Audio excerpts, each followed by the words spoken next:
4 महीने नहीं बल्कि सिर्फ कुछ घंटे पहले तक सबको भरोसा था कि दतिया से बीजेपी का चेहरा एक बार फिर डॉक्टर नरोत्तम मिश्रा होंगे। उन्होंने नामांकन फॉर्म भी खरीद लिया था, चुनावी तैयारी भी शुरू कर दी थी, जनता से माफ़ी मांगते हुए घर घर संपर्क भी कर रहे थे। लेकिन अचानक एक फैसला हुआ और पूरा राजनीतिक समीकरण बदल गया।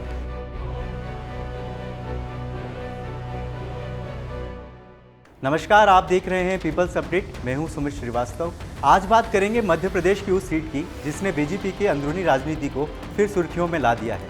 दतिया उपचुनाव में आखिर ऐसा क्या हुआ कि पार्टी ने अपने 6 बार के विधायक और पूर्व गृह मंत्री डॉक्टर नरोत्तम मिश्रा की जगह आशुतोष तिवारी को उम्मीदवार बना दिया। क्या सिर्फ सर्वे इसकी वजह था? क्या संगठन में शक्ति संतुलन का मामला था?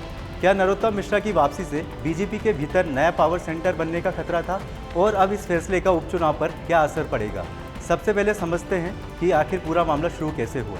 दतिया विधानसभा सीट पर उपचुनाव इसलिए हो रहा है क्योंकि 2023 में कांग्रेस के टिकट पर जीते राजेंद्र भारती की सदस्यता कोर्ट से सजा मिलने के बाद समाप्त हो गई।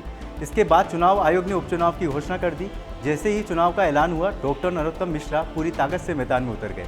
वे लगातार जनसंपर्क कर रहे थे, अपनी पिछली हार की वजहों पर लोगों से खुलकर बात कर रहे थे और यहाँ तक कि नामांकन पत्र भी खरीद चुके थे।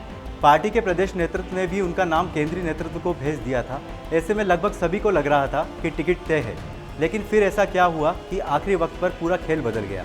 सूत्रों के मुताबिक दिल्ली में कराए गए फीडबैक और आंतरिक सर्वे में नरोत्तम मिश्रा की स्थिति उतनी मजबूत नहीं मानी गई जितना संगठन का अनुमान था।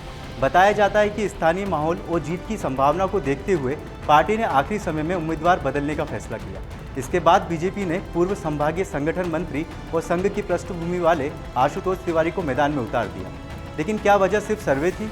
राजनीतिक जानकार मानते हैं इसके पीछे संगठनात्मक और राजनीतिक गणित भी काम कर रहा था। नरोत्तम मिश्रा लंबे समय तक मध्य प्रदेश की राजनीति के सबसे प्रभावशाली नेताओं में रहे हैं। वे गृह, कानून, जेल और संसदीय कार्य जैसे अहम मंत्रालय भी संभाल चुके हैं। यदि वे उपचुनाव जीतते तो उनके दोबारा मंत्री बनने और सरकार में मजबूत भूमिका मिलने की चर्चा तेज हो जाती। इससे प्रदेश की राजनीति में एक नया शक्ति केंद्र उभर सकता था। मौजूदा समय में पहले से कई बड़े नेता प्रदेश की राजनीति में प्रभाव रखते हैं। ऐसे में पार्टी शायद संगठन और सरकार के बीच शक्ति संतुलन बनाए रखना चाहती थी। अब सवाल ये भी है कि आखिर आशुतोष तिवारी ही क्यों? आशुतोष तिवारी दतिया जिले के रहने वाले हैं और भांडेर से ताल्लुक़ रखते हैं। वे आरएसएस की पृष्ठभूमि से आते हैं और संगठन में भी कई महत्वपूर्ण जिम्मेदारियां निभा चुके हैं। उन्हें स्थानीय स्तर पर मजबूत संगठनात्मक चेहरा माना जाता है। वे पार्टी में पूर्व संगठन मंत्री और मध्य प्रदेश हाउसिंग बोर्ड के पूर्व चेयरमैन भी रह चुके हैं। दतिया में ब्राह्मण और जाटव मतदाताओं की अच्छी संख्या है। बीजेपी ने ब्राह्मण वोट संख्या को साधते हुए स्थानीय और संगठन से जुड़े चेहरे पर दाव लगाया ताकि चुनावी समीकरण उसके पक्ष में हो सके। लेकिन पार्टी के इस फैसले के बाद सबसे बड़ा झटका कहाँ लगा? उम्मीदवार की घोषणा होते ही दतिया में बीजेपी के भीतर खुला विरोध शुरू हो गया। नरोत्तम मिश्रा समर्थकों ने ग्वालियर झांसी हाईवे पर चक्का जाम कर दिया। कई किलोमीटर तक लंबा जाम लग गया। देर रात तक सैकड़ों कार्यकर्ता सड़क पर डटे रहे। महिलाओं ने सड़क पर बैठकर विरोध जताया। इतना ही नहीं, जिला अध्यक्ष समेत कई पदाधिकारियों ने और पार्षदों ने इस्तीफा दे दिया। कार्यकर्ताओं ने बीजेपी कार्यालय के बाहर भी प्रदर्शन किया। यानी चुनाव से पहले ही पार्टी को अपने ही संगठन में असंतोष का सामना करना पड़ रहा है। अब सबसे बड़ा सवाल, क्या इसका असर चुनाव पर पड़ेगा?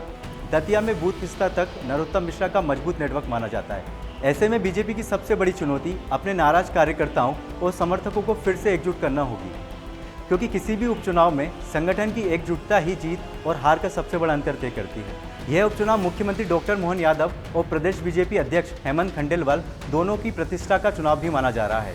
ऐसे में सिर्फ विपक्ष ही नहीं बल्कि पार्टी के भीतर की नाराजगी भी बीजेपी के लिए चुनौती बन सकती है। अब देखना होगा कि क्या डॉक्टर नरोत्तम मिश्रा खुलकर आशुतोष तिवारी के प्रचार में उतरते हैं, क्या नाराज कार्यकर्ता बीजेपी के साथ वापस आते हैं, और सबसे अहम, क्या बीजेपी का यह दाव दतिया की सीट बचा पाएगा या फिर यह फैसला पार्टी पर ही भारी पड़ जाएगा? इन सभी सवालों के जवाब अब चुनावी मैदान में मिलेंगे। फिलहाल इस वीडियो में इतना ही। फिर मिलेंगे एक और नई रोचक और अहम खबर के साथ। नमस्कार।